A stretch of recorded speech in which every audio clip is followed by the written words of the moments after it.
Welcome to Holy Smokes and Dad Jokes. I'm Jonathan Pate, pastor, hope dealer, and part-time professional dad joke distributor. This is where faith meets real life and hope comes with a punchline.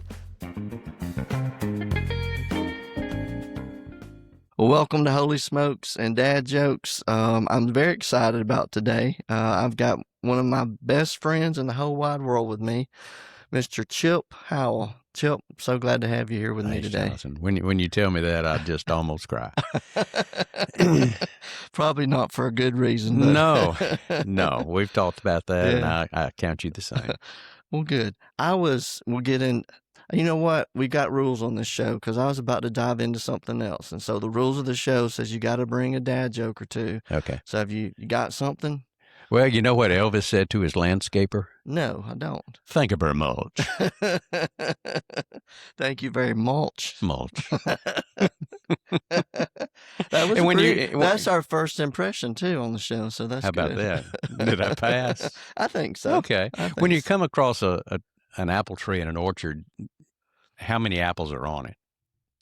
I don't know. All of them. Oh no. Yeah. I got one more for you, but I got I to feel look like at my you should cheat have sheet. stopped after the first one. Well, thank you very much. There We'll you just stop. go. We'll just stop In at case we that. forgot. Move on. What else you got? Well, I had one I thought was cute. It Okay. was, what did the mother broom say to the baby broom? I do not know. It's time to go sweep. I like your jokes have a little bit of wordplay in them. They do. I'm sensing a pattern there. Thank you very much.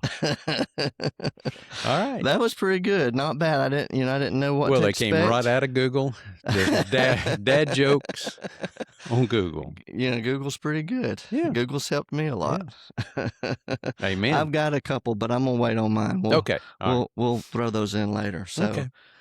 I was trying to remember, and then we'll get to the questions, but when did we first, I can't remember when we first met and sort of first started playing golf I think we together. played in a tournament a while back before we became partners. Yeah. Or played with Don and Jerry. Probably. And that much. But it's 10 years or more. Yeah, it's been at least 10. Because you were 40 and I was 60. So give or take, maybe late 50s. But it's been longer than a dozen years. We probably have played in 7 or 8 Buddy Moores.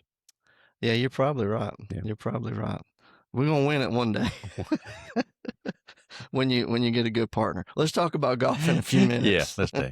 Tell me about your family, Chip. They were born and raised in Wales. Yeah. Yeah. Oh, you don't want me to go that far back. Wow. My dad was from Cherokee County. My mom was from St. Clair County over in Raglan. Okay. And they met really before World War II. Okay. Dad was the youngest of his out of Cherokee County, just sharecroppers, and he came down to be with a couple of his brothers who were working at M&H. Okay. And it just so happened that my mom's dad worked at M&H, and that's how they met when she was 13 and he was 17. And so she knew she was going to marry him. He didn't, but they did. And they went World War II and came back and went to M&H. And then someone said, "You've got a kind of a gift for gab. You ought to do dad jokes." No, he was real good with people and enjoyed that atmosphere and got into sales, started a real estate company and insurance agency. And at one time, we were probably the biggest and the best in our opinion. We had 35 agents when that was about max. A lot of A-type personalities, which it took back then. Married the girl next door, literally.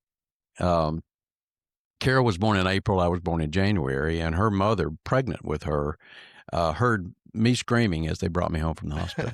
That's how far back we go. That's how. And then she moved next door to me. We were in 4th grade together, and all through high school. And she went to Jack State. I went to Alabama, and she finished in 3 years. She's quite bright and is a teacher. Graduated, all that good stuff, masters, and so we've been here all our life, and have one daughter and 3 grandchildren. Yeah. So you outkicked your coverage too. Absolutely, without question. Your wife is also smarter than you. I know. And I know the feeling. and prettier. She was Miss Talladega 500, Miss Daytona, Miss Southland, Miss JSU. Oh, wow. Wow. We used to That's pass awesome. notes in 7th grade. Love that neighbor. How incredible that is, because I remember, I think 8th grade when me and April first started talking to each other. Yeah. So, yeah. So that's pretty cool. That's pretty cool. So your faith, I know you're a believer, a strong Christian. Tell me a little bit about that. Okay. I was blessed with Christian parents. Yeah. And my first recollection was at Wilmer Avenue Baptist Church. It was within walking distance of where we were, and grandparents, and until I guess I was 4, and then we moved to Parker Memorial, and I've been there ever since. Went to kindergarten there, and felt convicted, and was baptized by Dr. Martin when I was 9. 9 years old. And I've been active in the youth choir and now the adult choir, and that's a different story. But I'll have to get you to sing for me someday. Thank you very much. Yeah, I'm interested in what that sounds like now, for sure. But now I'm chairman of the deacons again, and on several committees. The Baptist Church has committee on committees, and if you've never been chairman of committee on committees, it is the trip. So how does it feel, a Memorial Baptist? You're on the stage of a Pentecostal church here. Amen. You hear something rattling behind you over there, it's fine. I'm not moving. I saw a basket when I came in. I didn't know if it was for offerings or for lunch or what. Oh, Lord. That's pretty good. No, I know you're an incredible believer, and you show your faith every day. Well, There's I no appreciate doubt. that. I try, and with the 3.5-year-old at home, I'm tested. They We're keep tested. you honest. They do. There's no doubt they keep you honest. They do. All right. So, golf. You're a very accomplished golfer, no doubt. And you got a famous saying, Mom didn't name you putt. That's right. Yeah. That's right. And so when we play together at some point, we're going to chip one in, and most of the time it's you. So what happened Monday? I know. Just did that on Monday. Yeah, chipped it in on 18, finished 3rd. I know. It would have been hard to beat that group. They were 14 under. Yeah, I've seen that so many times from you. But so tell me a little bit about golf. Was you as a young kid into golf, or my first recollection of when I played was at Fort Walton Beach Municipal Course with my mom and dad. And my first shot that I remember is they told me to hit it over a lake. And of course I didn't. It went in. You chipped it in. They chipped it. I didn't put it in. And they laughed, and I cried. I just said, you gave me a ball that's too heavy. Oh, wow. Yeah, that was my excuse. I've tried not to use that excuse again. Although I believe a couple of months ago, we both hit it in the lake on 7. Yeah, we did. That was too heavy of a ball. Yeah. But I played growing up in the junior programs and in high school. I didn't raise any bars of anybody. I just walked on at Alabama. Met some great people, and Coach Railing, I'll never forget that day when he handed me a pair of shoes. Didn't know what size I had or not, but he said, you made your team, son. Wow. So you weren't, no colleges were looking at you at the time? Oh, no. No? No. You just said, I'm going to go for it. Yeah. I had another friend from here that was a great athlete. He was from Pennsylvania. His father was transferred here to Lee Brass. And Joe Paterno had him pegged as his quarterback at Penn State, and he had a hunting accident with his dad and was hit by a deer shot. They never heard the shot; it was from that far range. So I mean, it was a total accident. He just hit the dirt, and the bottom of his leg was hit pretty severely. Lost that career. But he came down here in his senior year. We played golf together, and both walked on and both made it. How about that? Yeah. And where did you play golf in high school? At Anniston. Country Club, and at the Municipal. We played our matches at the Municipal. I got you. And you went to Anniston? Mm-hmm. I did. Cool. How hard was it to make the team, you think? Yeah, Coach always told us. He said if you can shoot 75, you probably got a good chance. Yeah. Unfortunately, that was kind of my bar, Right. and was right under it. It was always a target, and he was right. I don't know if he just kind of pegged it at that. And anybody that shoots 75 can play. I mean, I would have my good rounds, my 68 or 69, and then my 78 or 79. But it was an experience. The first year, 73, he said, "Son, get your passport ready, because you're going to Scotland. You're going to play in the St. Andrews in, Collegiate." Jerry painted one it the year before. I was so excited. I'd been to Europe right after my senior year in high school, so I had my passport. Didn't have to worry about it. And then the oil embargo hit in 74, in the spring of 74. And he got us all together and said, "Lads, we're not going." That's a no-go. Oh, yeah. Yeah. That would have been my trip. Yeah. What is a memory that stands out, maybe playing with somebody that went on to play on tour, things like that? What, any of those things? I know you said Jerry Pate was on the team. Yeah.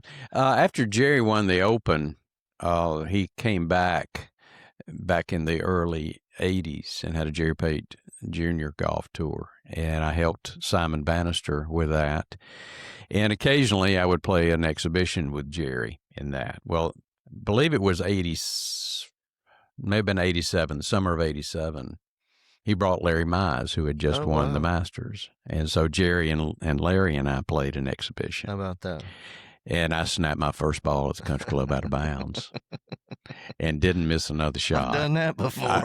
It wasn't the first nor the last time I'd ever done it. Jerry always says that when his favorite or his most precious memory is not winning the Open, is hitting it over the ditch in the fairway from the blue tees at Anniston Country Club when he was growing up. That always, I think about that every time I play there. I'm like, man. But I came back, didn't miss another shot in my recollection, and I think Jerry had 69, I had 70, and Larry had 71. How so about that? Right in the middle of them. And there you go.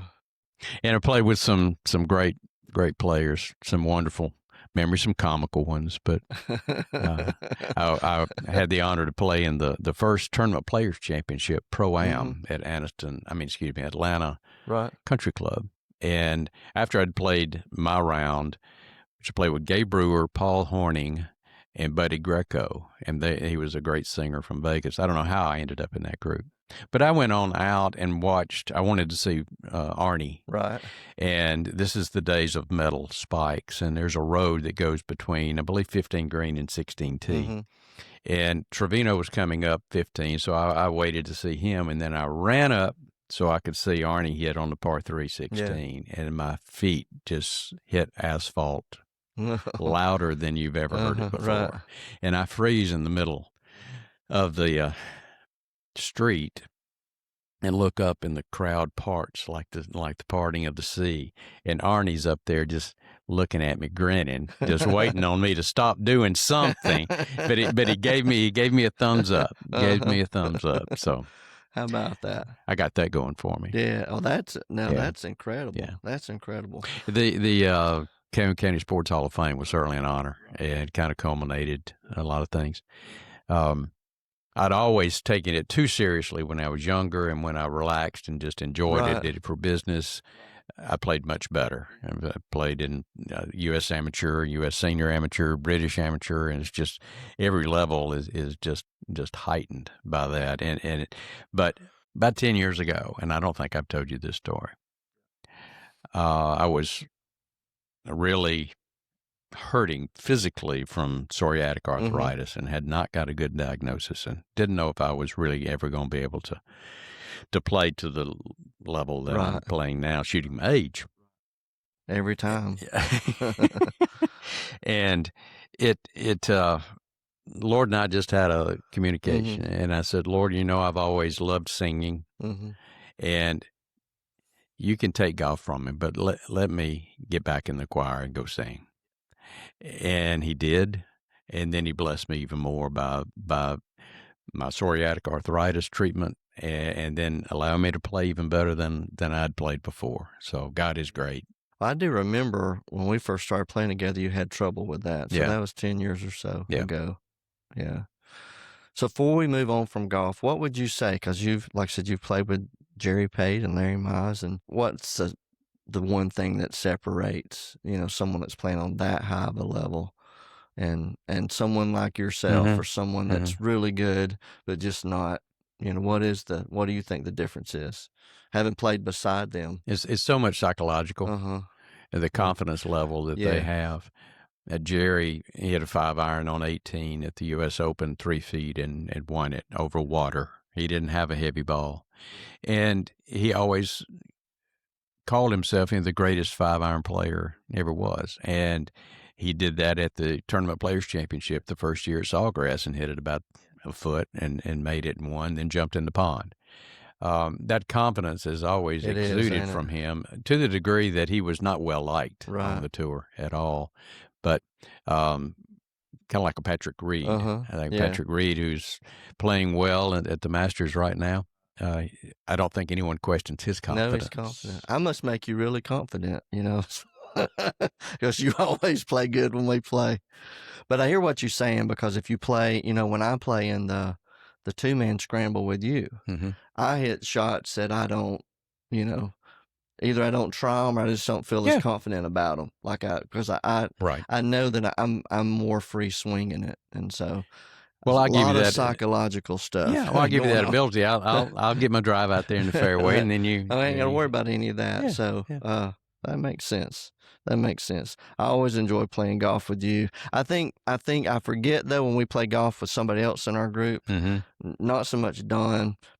He understands, but we jab each other back and forth, and sometimes we'll do it to the people that's with us. And I don't know if they're if they'll take as good a sport about it, but I think that's probably the most fun part about it for me, is just jabbing each other. I agree. Now I know when to stop. Like I can tell if like a bad if we're dad playing joke. something serious and you hit a bad shot, I'm like, should I say something? I really want to, but I think I could take it. I could take it now at 71. I don't think I could have taken it 30, 40 years ago. No, I would not have taken it well. So something I don't think I've ever told you, but when we first started playing together, so for me, it's like I felt like people did not want to. How do you say this? A lot of people don't want to play with the preacher because there's extracurriculars that come with golf for a lot of people, and it was there's an uncomfortable, Sure. And so that was. I mentioned you, Don, and Jerry. I mean, 3 pastors that I enjoy your company. I know that it's going to be a safe, structured atmosphere. Oh yeah. I played with somebody 10 years ago before we played, and he said he plugged up 2 speakers up to the battery of the golf cart. And he said, "What kind of music you like, cuz?" That was not a fun day. That's funny. I walked most of that day. We have it's like God, every time I play in one of these tournaments, God sticks me with somebody like it's meant to be with me, because it's like we could not be more opposite. Yeah. But well, if I'm thrown in, we're very comfortable together. Yes, when we play, and I'm flattered by that, and flattered by those who recognize that we play together. That it is not Mutt and Jeff. That it is. That's right. It's not Cain and Abel. That's right. We've won a lot. We have. We've been very blessed. I feel like I carry the team, but very much so. That might be my best. That might be my best joke ever. I'll have to remember that. I carry the team. No. That's funny. You putt so well when you're on, and it's just fun to watch. I very seldom have to putt. That's why Mama didn't name me Putt. Yeah, if I could keep my driver in the fairway more, I'd do some damage. But it's kind of like Rory this weekend. He's a recoverer. He's gonna be okay. He's gonna be okay. Yeah. Well, let's move on from golf. Yeah. Your political career. So you were the mayor of Anniston, and you've probably heard it, but I've heard it so many times from people that I know that live here saying that you're the best mayor that Anniston has had, that in their lifetime that they could remember. What was it like for you? Well, I appreciate it. I prefer public service instead of political career, because that's the way I took it. Sure. And my dad always told me to pay my civic rent, and I always did, always will. I was supporting George Salmon for mayor in 2000, and about a day before the final qualifying time at 5 o'clock, he became very ill, ended up in the hospital, and he got word back to me that, and his committee, that he wasn't going to be able to run. Wow. So we kind of got together, and I was kind of drafted. And so I took it from there, talked with Carol, and got to City Hall about 5 minutes before the deadline, signed up. And we jumped in it, and we were against Gene Studham, who I grew up with Mayor Studham's daughters, loved the family, Sure. just we didn't see it eye to eye Sure. politically, and thought I had something different to offer. I knew that McClellan had closed, and we had that development.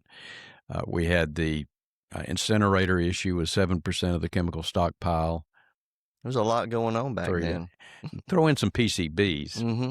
Yeah, I remember on that too. Which Aaron Brockovich, I think that settlement was maybe $20 million or something, and this was $500 million, and not sure where it all filtered to, but it was an interesting time. Oh yeah. Some of my councilmen had their own agendas, and I pretty quickly realized that I needed to just focus on those three issues. Yeah. And what I could do and how I could do it, and was proud to be able to bring culmination. When I'm talking with the Army about the cleanup at McClellan with all the unexploded ordnance and chemical contamination there, I'm still dealing with the Army on the other side of trying to get the agent burned and the incinerator started. But was able to negotiate over $200 million to clean up McClellan, and it was the largest Army settlement to date. And it was exciting, the folks that I met, the things that I was able to do, the Jimmy Carter Work Project with Habitat, and having dinner with President Carter and Mrs. Carter. It was the best of all worlds, and it was the worst of all worlds. I had a friend that travels quite a bit coaching internationally, and not football. I mean, he was a pastor, so I just gravitate to folks that are pastors. Yeah. But he was traveling from, I believe, Nairobi back to Atlanta, and the British Airways has all their little TVs in front of you, and he's reading and listening to it, and BBC scrolls across the bottom, what's the dirtiest place on the planet, ... Anniston, Alabama. I would get calls at 4 o'clock in the morning from England of wanting a response to someone's position on the incinerator, and that it was emotional for a lot of people. They didn't want one or the other. My story that I told was when I was in the second grade. It's during the Cuban Missile Crisis. And our second grade teacher came in early October when those things were occurring and said, if we don't come back tomorrow, remember that I loved you. It makes an impression on a second grader. And fortunately, my parents had friends at the depot, and we communicated well. I communicated pretty good as a second grader, I thought. I said, Mom, Dad, what did she mean? And, of course, they were kind of freaked out. Why would a teacher say that? But they told me that the chemicals that were stored there, the munitions, the ability to rebuild tanks, that Cuba had missiles, and we were in their range, and if we start firing, we're one of the first few on the list to be hit. And I quickly understood that. So I had a target on my back for 40 years. And that's the way I presented it to the Army from that perspective, that get this target off my back. Right. Light that candle, burn these munitions. I had been to Tooele. I had been to Johnson Island and had seen those facilities that had been destroyed and scabbled and incinerated themselves. So I knew the process was as safe as it was going to be. The problem was the retention and the storage. They were never intended to sit on a shelf for 50 years. Yeah. I was proud it was over. And I was proud that the Mr. Garrett, who was in charge of that incineration program, kept me a piece of a GB and a VX rocket that had the chemical agent in it that had been incinerated and put it in plastic for me and Wow. made sure I got a piece of it. And they did the same thing. I went out to McClellan and was able to participate in the final explosion of the unexploded ordnance. So I was proud of that. Wow. You should be. Yeah. You should be. And when someone says that I was the greatest, I didn't know Mr. Noble, Mr. Spidle, those folks. Everyone tries. Sure. And our form of government, of council manager form of government, the mayor is one of 5 votes. Yeah. And the manager is the CEO of the operation. There's a little conflict as to an act that was in 1999 that Mayor Stedham had generated that gave CEO powers. You can't have 2 bosses. You either have makes it tough. Don't it? It does, and it's confusing. But it's made for some really good viewing for me over the years.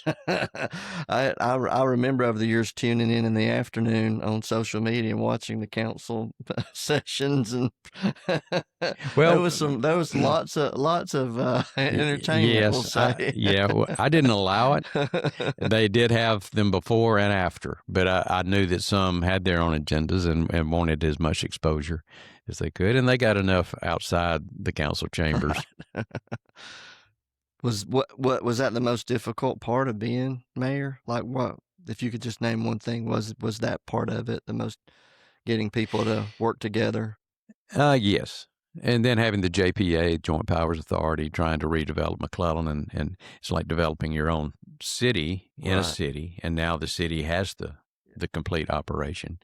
So zoning is applicable. I was chairman of the Zoning and Planning Commission back in the 90s, so I had some experience from the municipal perspective before. Do you feel like what is the direction of McClellan today, if you could say that? There's still so much property that has no infrastructure. It was training facilities, it had unexploded ordnance, and there was a large chunk of monies that were set aside for construction support. If someone wanted to develop 150 acres residentially or industrially, there is monies where they can have an unexploded bomb expert on site that if something is uncovered, they'll be there to handle it, or at least get the crowd away and make sure that it's disposed of properly. It's such a beautiful property, and it is, but the infrastructure issue is the main driver, and the fact that there's so many other facilities that have that infrastructure already in place all over Alabama, and we need the correct local city governments in Anniston and Oxford have worked together in the past, and will continue to work together. Well, I've got one more question, but before we go there, maybe we'll take a little joke break. So I've got a couple for you. No impersonations for me, though. Oh, okay. Okay, I'll work on that with you next game. Y'all have to practice those. You gave me something to think about. Yeah. Have you ever tried archery blindfolded? No. You don't know what you're missing. Try Google next time. You'd be amazed. I gave you my B list. Oh, Lord. None of mine is B list. Okay. It's not A either. Keep going. But all right, one more. What did the full glass say to the half empty glass? You look drunk. Cute. That's I thought that was pretty good. It's time for a Whittle Sweet. I know it. You might have won the joke battle. So I doubt it. All right. So this last question, I've sort of turned it around, because what I've been asking people is, if you could go back, and tell your younger self, what would you try to convince yourself? And really the answer's been, with most people I've talked to, well, two part. It's pretty good wisdom, but also I don't think I would have listened. I don't think my younger self would have listened, and that's probably accurate too. But if you could give some wisdom to someone that's, they're just starting their career, they're just starting a family, you know, and you could give them some wisdom for their journey, you know, what would that be, Chip? Going to impersonate anybody? if you want to. I think I've been there, done that. Yeah, there are three things that my dad always taught me, and I already used one. But if you don't lie, you don't have to remember what you said. Now that can be to your spouse, to your neighbor, to your business associate, right, to your client, whomever. But I found that to be so true many times. And Mama always said, say something nice about somebody. So I usually say, well, they're consistent. I've heard you say that. I have said that, consistent. Some folks that we are around occasionally are consistent. They are. That's as far as I could go. Yeah. You used to say it to me, and then when I figured out what you meant, you don't use it as much anymore. No. So I know what you mean now. Yeah. Another that my dad always told me was pay your civic rent. That's one I'd used earlier. And I know that put me in the position to do things that I've been able to do. Explain what you mean by that for people that's listening. Be involved in the community, whether it's ribbon cutting through the Chamber of Commerce or whether it's volunteering to help the United Way or Cerebral Palsy or whatever it is. The community is always in need of people. 20% do 80% of the work, and that's whether it's in business or whether it's in charitable organizations. Habitat can always use some help of just supporting their building projects, either physically or physically. Yeah. FI. Yeah. Or, that's right. or PH. And they would appreciate any and all of that. So that's what he meant. He was always very involved in it. He never ran for public service, political office. My grandfather, his best job he ever had was the night watchman at Zen Park for the City of Anniston Park and Recreation Department. When he came off the farm, he wasn't trained to do anything else, but he gave everything he could to it. The other is kind of intertwined with golf, and it is the putt on 18 at Vestavia Country Club breaks uphill. Okay. You don't know where I'm going with that. I don't. I'm ready though. It's an anomaly and almost an optical illusion. But I had the pleasure to play it a couple of times, and I played it in the '86 U.S. Amateur Qualifier. And Brent Krause, he's a first master PGA professional in the country, was at Anniston Country Club. He was my caddy. We had a 36-hole qualifying round. I'll get to where I'm going in just a minute. I know you will. But it was my last hole, the first round at Vestavia, and Brent says it breaks to the right. I said, no, it breaks to the left because my daddy told me it did. And I made it, shot 68, went on to Pine Tree. Right. All the way back up 459. Thank goodness they had already built 459 and shot 74. Had a playoff, came back to Vestavia. Had five players for 3 spots, I believe, and I made one of those spots. So had I not listened, that's right. My advice is, even though you think it's inane or minuscule or doesn't matter, the impact that it can make to your life or to others is tremendous. I mean, it was just the putt breaks uphill. Well, it did, and it allowed me to open a lot of doors. Allowed me to play the U.S. Amateur, British Amateur, and gave me that confidence to keep going. So, listen. Is the word for the day. That is great. So, pay your civic rent. If you don't have anything, I always say if you don't have anything nice to say, don't say anything. You've got the line. He's consistent, which you like that better because you still get to talk. That's right. And listen. Yes. And if you don't lie, you don't have to remember what you said. That's right. You gave me 4, so you said 3. I quit counting it. Well, I threw my mom's in because I threw my dad's in. Yeah, you better do that. Her birthday, she would have been 103 Wednesday. Wow. And you made a comment off the bat, and I'll tell you a comment I told my mama when I went to visit her for her birthday at Forest Lawn. And Dad's right there beside her, and I said, Dad, I hope you're seeing I'm playing some pretty good golf. I wish that we could play. Our last round was at Fort Payne, Terrapin Hills, years ago. He died in 91. I told him, I said, I wish I had known that was going to be our last round. Yeah. But I said, if we have another round, I know our threesome. I don't know the foursome, but it's my dad and me and you, Jonathan. I'm ready. And well, he's playing in a higher place. That's okay. So we'll be there one day, Chip. All right.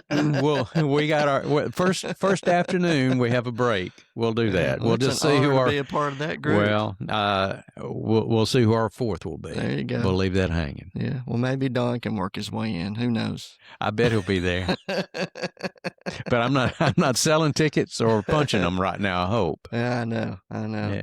You reminded me of one thing that you said earlier when you was talking about your dad's advice to pay it back.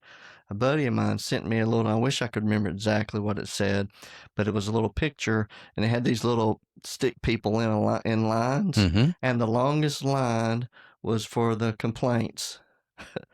And then over all the way to the right, there was a line that just had one person in it, and that was the line to serve. That's and pretty accurate. So whether you're talking about your city or your church, Yeah. your family, the people that can find problems and complain about the problems, that's an unending line. But the people that actually want to step up, like you did as mayor, and say, I want to be a part of the solution. Those are the few and far between, and those are the difference makers. Well, I appreciate that. Yeah. When I ran the third time and lost, they were calculating the votes, and I was resolved either way. Yeah. And I don't believe that with the council that came in after me, I would have survived. Yeah. Yeah.